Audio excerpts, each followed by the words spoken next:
यहाँ पर मौजूद सभी लोगों को काफी ज्यादा प्यास लगी हुई थी। तभी यहाँ पर मौजूद बायोलॉजिस्ट बताता है कि उसे पास में ही एक प्लांट मिला है जो कि तभी कहीं पर उगता है जब वहां पर कोई वाटरफॉल मौजूद हो।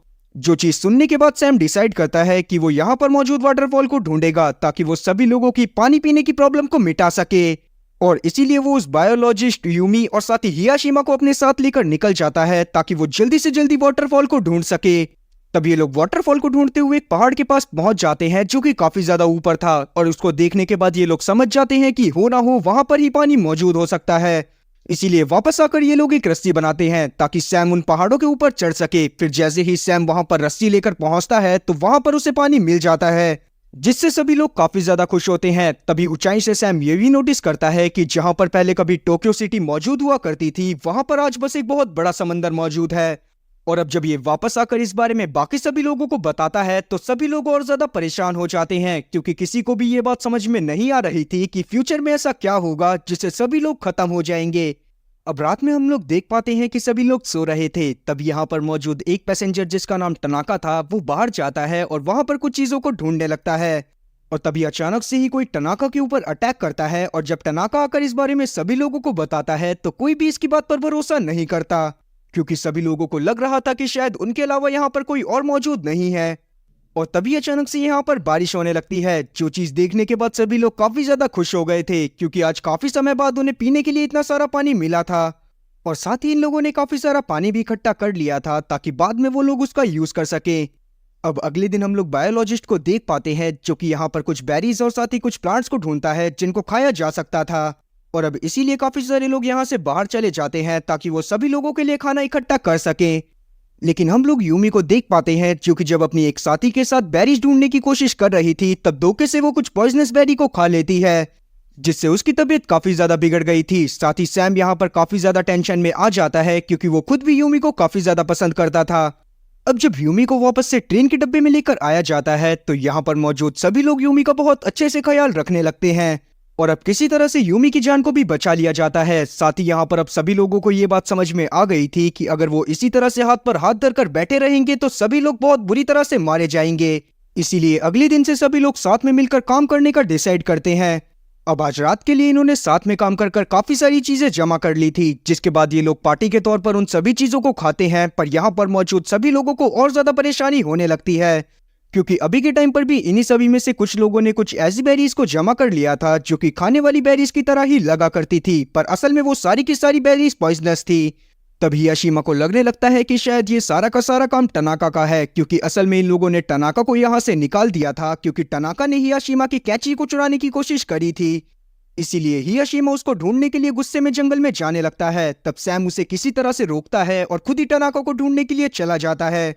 अब जब वो सुबह वापस आता है तो उसे टनाका तो नहीं मिला था, पर उसने सैम की उन कैचियों को ढूंढ लिया था जो कि टनाका ने जंगल में घुमा दी थी। अब यहाँ पर मौजूद बायोलॉजिस्ट को कुछ ऐसे साइंस में मिलते हैं कि यहाँ पर कोई रिवर मौजूद हो सकती है, और अगर रिवर मौजूद होगी तो वहां पर से वो लोग मछली पकड़कर भी खा सकते हैं।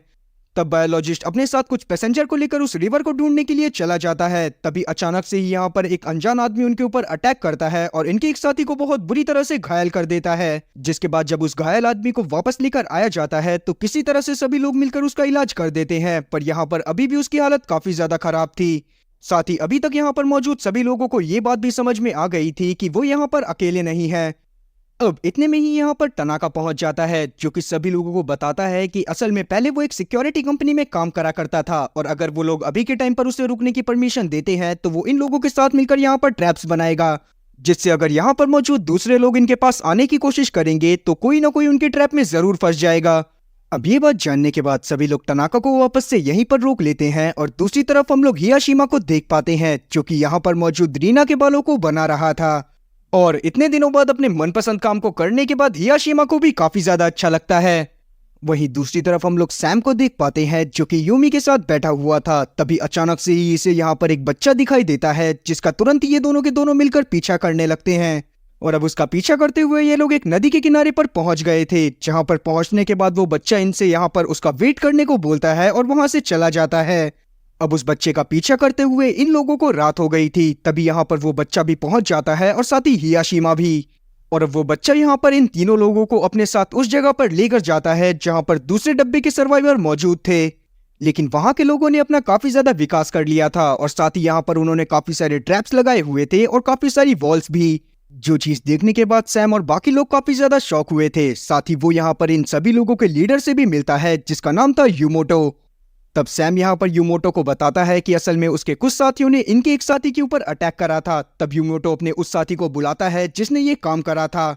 और अब जैसे ही वो आदमी सैम के सामने आता है तो वो सैम से इस चीज के लिए माफी मांगने लगता है। साथ ही यहाँ पर सैम यूमोटो से बताता है कि उसे यहाँ पर काफी सारी चीजें मिली हैं। और तब यहाँ पर यूमोटो भी अपनी काफी सारी इन्फॉर्मेशन इन लोगों के साथ शेयर करता है कि असल में जब वो लोग यहाँ पर पहुंचे थे तब यहाँ पर उन्हें एक बोट मिली थी जिसके अंदर एक रेडियो भी था, पर वो रेडियो खराब था। तब यूमोटो ने किसी तरह से उस रेडियो को सही करा और उसके बाद उस पर सिग्नल ढूंढने की कोशिश करने लगा, जिसमें भी वो किसी तरह से कामयाब हो गया और उसे कनाडा से कुछ सिग्नल आए जिससे उसे पता चला कि असल में वो 2060 में पहुंच गए हैं। और साथ ही उसे ये बात भी पता चली कि इस दुनिया का विनाश 2026 में ही हो गया था।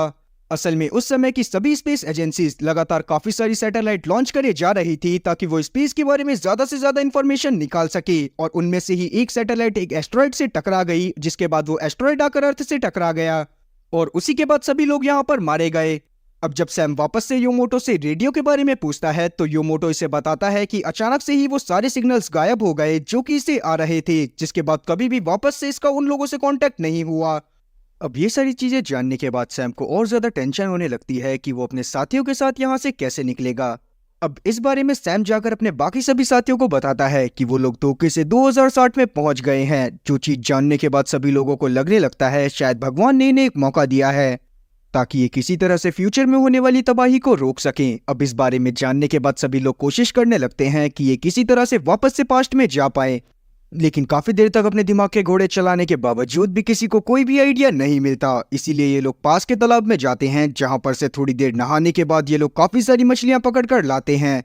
वहीं हम लोग टनाका को देख पाते हैं जो कि काफी ज्यादा अकेला फील कर रहा था, क्योंकि पहली बात तो कोई उससे सही से बात नहीं करता था और दूसरा टनाका को भी किसी के साथ रहने में कोई दिलचस्पी नहीं थी। और इसीलिए वो पास में पड़ी कुछ झाड़ियों की मदद से अपने लिए एक दोस्त को बना लेता है ताकि वो उसके साथ बैठकर बातें कर सके। अब अगले दिन हम लोग बाकी लोगों को देख पाते हैं जिन्होंने कैरेट 6 की तरह अपने पास भी कुछ बाथरूम्स बना लिए थे ताकि सभी लोग वहां पर बड़े आराम से नहा सकें। और फिर जब वो लोग अपने लिए खाना ढूंढने के लिए जाते हैं तब यहाँ पर हम लोग बायोलॉजिस्ट को देख पाते हैं जिसके हाथ में एक अजीब सा स्टोन लगा था जो कि हरे कलर का स्टोन था। लेकिन ये सब होते हुए टनाका ने भी देख लिया था, इसीलिए वो तुरंत ही यूमोटो के पास जाता है ताकि वो इस बारे में उसे बता सके। और अब जब यूमोटो को इस बारे में पता चलता है कि दूसरे ग्रुप वालों को कुछ हरे कलर के पत्थर मिले हैं जिनकी मदद से ये लोग अपने घर में वापस जा सकते हैं, तो वो सबसे पहले टनाका को कुछ खाने को देता है। बदले में टनाका भी यूमोटो से वादा करता है कि जैसे ही इसे दूसरे ग्रुप के बारे में और ज्यादा इंफॉर्मेशन मिलेगी ये तुरंत ही यूमोटो को आकर उन चीजों के बारे में खबर करेगा।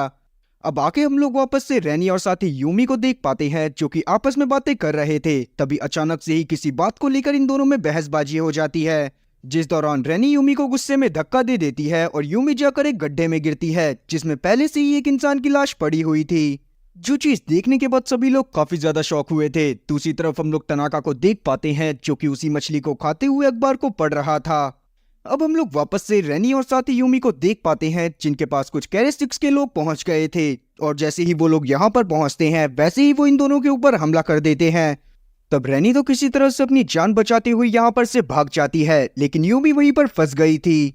अब रैनी भागती हुई पहुंच जाती है सीधा सैम के पास और जब सैम को इन सब चीजों के बारे में पता चलता है तो वो तुरंत ही हियाशिमा के साथ निकल जाता है ताकि वो यूमी को बचा सके। लेकिन जब तक वो उस जगह पर पहुंचता है जहां पर अभी थोड़ी देर पहले कैरेट 6 के लोगों के साथ यूमी मौजूद थी, तब तक यूमी और साथ ही कैरेट 6 के लोग वहां से जा चुके थे। और अब हम लोग यूमी को देख पाते हैं जो कि उन लोगों से बचती हुई कहीं पर भागने की कोशिश कर रही थी और अब ये भागती हुई एक बोट में चढ़ गई थी ताकि ये वहां पर छुप सके। अब दूसरी तरफ हम लोग सैम और साथ ही हियाशिमा को देख पाते हैं जो कि कैरेट 6 के लोगों के ऊपर